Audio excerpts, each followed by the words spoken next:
Magandang tanghali. Ako po si Trixie Cruz Angeles for Luminous. Matagal na ako di nagla-live, so baka hindi na sanay. I'd like to check the audio first, please. And let's see. Okay. Alright, ang topic po natin ngayong araw na ito kasi lumabas po ang balita tungkol dun sa aksyon ng Department of Labor and Employment na hinihiling ang deportation ng isang OFW natin na naka-assign sa Taiwan. She is a caregiver. Ang pangalan po niya ay Elanel Egot Ordidor. Ayon doon sa nag-issue po ng statement ang Department of Labor noong April 25, let me see, that was yesterday. Yes, April 25, at sinabing constrained to act and ask for the deportation of a Filipino working as a caregiver in Taiwan for the crime of cyber libel for willful posting of nasty and malevolent materials against President Duterte on Facebook intended to cause hatred amidst the global health crisis brought about by the COVID-19 pandemic. Yan naman na lang natin. Nabasahin natin ng buo so we know what we're talking about. Okay. Sabi ng DOLE, the caregiver, Elanel Egot Ordidor, is employed in Yunlin County in Taiwan. On April 20, we went to her workplace to enlighten her that her actions amounted to a crime for which she might be prosecuted both in Taiwan and in the Philippines. Ordidor was cooperative and cordial at first, and committed to delete all her uploaded videos against the president and promised not to do it again. She also promised to upload a video of her public apology to the president and to the people of the government at 9 p.m. of the same day.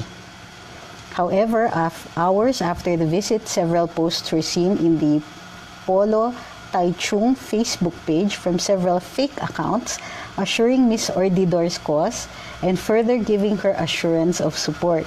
It has come to our knowledge that Ms. Ordidor is using several social media accounts o inauthentic behavior pa, among which are Lenale Elanel Egot, Malandi, Lin Silawan, and Hampas Lupa.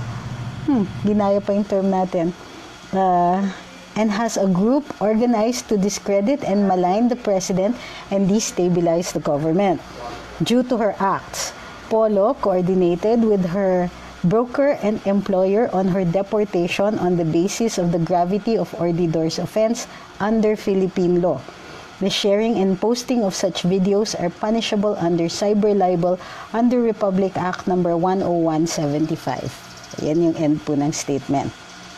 Yes po, live po tayo ngayong araw na ito. Ngayong umagang to. Na-miss ko na rin mag-live yung nakikita ko yung mga questions ninyo, tsaka wala tayo sa radyo ngayong araw na ito. Pero bukas we'll be on Karambola and on Tambayan. So, but I just wanted to talk about this in advance. There's some things na napansin natin dito at gusto na natin i-discuss ngayon pa lang bago magamit pa ng kabilang parlor ito bilang propaganda material o magamit ng mga lumalaban sa ating gobyerno through illegal means na ispin na naman ito for propaganda purposes. Ngayon, maaari bang gamitin ng gobyerno ang ganitong sitwasyon para hilingin yung pagbabali o paglusaw ng kanyang contract of employment at saka yung kanyang at ipa-deport siya at ihiling ang pagdi-deport niya. That is true. Pwede pong gawin ng DOLE yan. Pero medyo concerned ako na parang minamadali nila. Kasi if we do this by the book, it will be easier. Halimbawa, it would have been better kung kung inuna yung filing of charges. Pwede ba siyang kasuhan dito sa Pilipinas? Yes, pwede po siyang kasuhan dito sa Pilipinas kasi cyber libel o kaya yung inciting to sedition using scurrilous libels ay makukumit kahit nasa abroad ka, pero makikita dito yung publication o yung iyong utterance o kaya yung iyong speech ay nabuksan dito sa Pilipinas, then she can be punished here and the trial maaari din i-hold dito. Pwede ba daw siya sa Taiwan? Well, if the Taiwanese authorities find that she has violated Taiwanese law, and I understand may violation daw dito, then maaari din siyang i-prosecute doon. Pero hindi naman obligado ang Taiwan na i-prosecute siya if the Philippine government also asks for her deportation para dito siya makasuhan. Ano yung possible case niya dito? Ang sinasabi din sa statement ng DOLE is it's cyber libel under RA 10175. Ang cyber libel ay it's still libel pero it's committed through electronic means or online.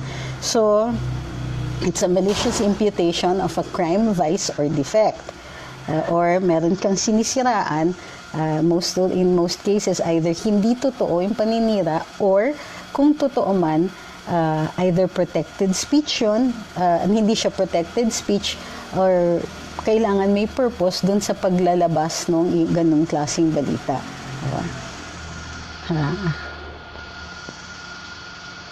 Okay. So, in this case, mas papanig ako dun sa, ito, personal opinion, ang tingin ko dapat sinacharge sa kanya is inciting to sedition rather than scurrilous libels for two reasons. Kasi, it will be easier to ask for her deportation dahil magkakaroon ng diplomatic character yung paghingi ng kanyang, itong action ng ating gobyerno. Dahil lumalaban siya sa administrasyon, mako-constrain ng Taiwan to release her, to deport her. Mas maganda yung ganon. Kasi nga, Taiwan does not want to look like it is harboring somebody who commits crimes against the state. Di ba ganon din sa atin? We don't also want to look like we are harboring somebody who commits crimes against the state. Iba po kasi yung common crimes at iba po yung crime na ang nilalabanan mo, the crime is committed against the country. Ba? Iba yung crime naman na against another person. So in this case, it would have been better if the DOLE would have characterized the crime as inciting to sedition. Total, yung mga remarks naman niya are scurrilous libels intended or with the possible effect of asking for the removal of a person from office or to compel the person to not be able to do his job, to do his obligations, to fulfill his obligations or to fulfill his mandate. So kung ang libel natin, yung libel ng isang tao, let's say against the president as it is in this case, ay ang intention mo ay para matanggal siya sa pwesto o para hindi niya magawa yung trabaho niya bilang presidente, then that will constitute a scurrilous libel na elemento ng inciting to sedition. Okay.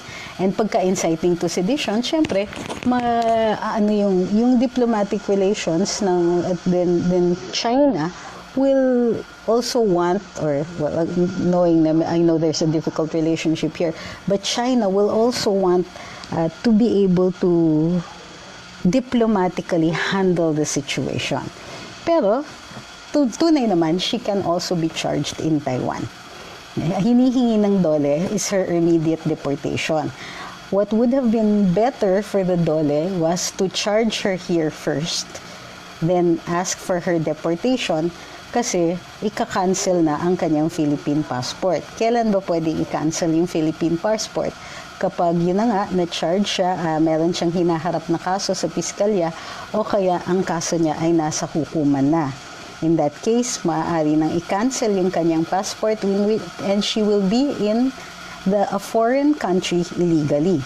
So mahihirapan na rin siya. And deportation will no longer be a matter of our government asking for it, pero wala nang choice ang Taiwan government kasi hindi naman siya pwede bigyan ng passport as she is not a citizen of that country. Okay? Hindi ko pansin yun, hindi ko discuss yung sinasabi niya kasi, well, tapos na eh. Kumbaga na-characterize na ng DOLE as malicious, as, ang sabi nila, yung willful posting of nasty and malevolent materials. Okay? lusty and malevolent material. So, we'll stick with the characterization of the Dole already. So, since gano'n na nga yung tingin ng Dole, then maaari na rin siya, maaari na rin siyang kumbaga, hingan nga ng deportation. But this is a request of the Philippine government. Iba po kasi yung request, kasi that means the discretion is with Taiwan, o iba rin naman po yung, okay na. Iba rin naman po yung walang choice ng Taiwan kung di i-deport siya dahil wala na nga siyang passport.